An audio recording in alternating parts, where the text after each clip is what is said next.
Les adolescents français pourraient bientôt se retrouver sans smartphone au lycée. Et l'accès aux réseaux sociaux serait réservé aux plus de 15 ans avec une vérification d'âge obligatoire. Ce ne sont ni des rumeurs ni des spéculations, ce sont les initiatives officielles du gouvernement annoncées par Emmanuel Macron.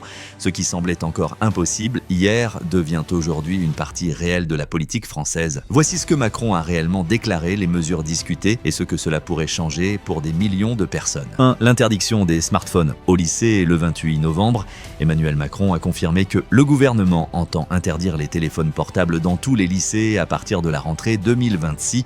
L'interdiction existe déjà dans les collèges, l'équivalent du secondaire en France. Le gouvernement veut maintenant étendre cette règle aux lycéens. Cette information est confirmée par les grands médias français, Le Figaro, France Info, BFM TV. L'objectif annoncé, réduire la dépendance, améliorer la concentration et apaiser les tensions scolaires. Mais un problème majeur apparaît, la vie scolaire en France repose presque entièrement sur l'application Pronote. C'est là que les élèves consultent leurs devoirs, leur emploi du temps, les changements de dernière minute. De nombreux parents le soulignent, sans téléphone, beaucoup d'élèves risquent d'être perdus. La mesure est officielle, mais sa mise en pratique soulève de grosses questions. 2. La majorité numérique.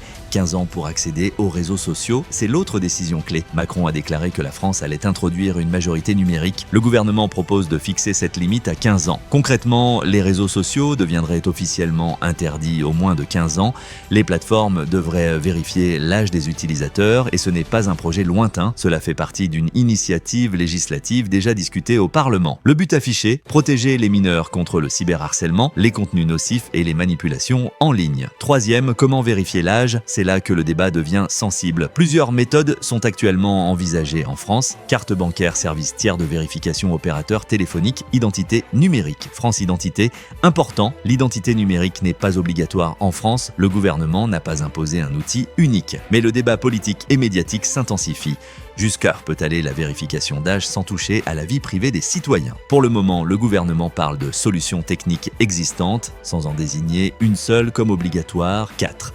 Pourquoi Macron insiste-t-il autant ? Dans son intervention, Emmanuel Macron a de nouveau évoqué le cyberharcèlement en déclarant « Je comprends parfaitement ce que vous vivez, mon épouse a été encore plus touchée que moi ». Ce point est factuel. Oui, Brigitte Macron a été la cible de nombreuses attaques en ligne et oui, 10 personnes sont actuellement jugées en France pour avoir diffusé des rumeurs mensongères à son sujet. Il s'agit d'une affaire officielle, confirmée par la justice. Pour Macron, tout cela justifie un encadrement plus strict des réseaux sociaux. 5. La réaction de la société française. L'opinion publique est divisée. Ceux qui soutiennent les mesures mettent en avant la protection des enfants, la lutte contre le cyberharcèlement, la responsabilité des plateformes. Ceux qui s'y opposent expriment des craintes concernant un possible contrôle numérique accru, l'ingérence de l'État dans la vie privée, la difficulté d'appliquer l'interdiction du portable au lycée. Pour l'instant, il s'agit de débats politiques. Mais l'interdiction du portable et la majorité numérique à 15 ans sont bel et bien des objectifs du gouvernement pour l'année à venir. La France entre dans une nouvelle ère numérique. Entre l'interdiction des téléphones au lycée, les limites d'âge et les nouvelles formes de vérification, c'est toute la vie numérique de la jeunesse française qui pourrait changer. Ce ne sont pas des théories, mais des déclarations officielles et des projets de loi concrets. Reste à savoir ce qui deviendra réalité et ce qui restera une initiative politique. La réponse arrivera très bientôt.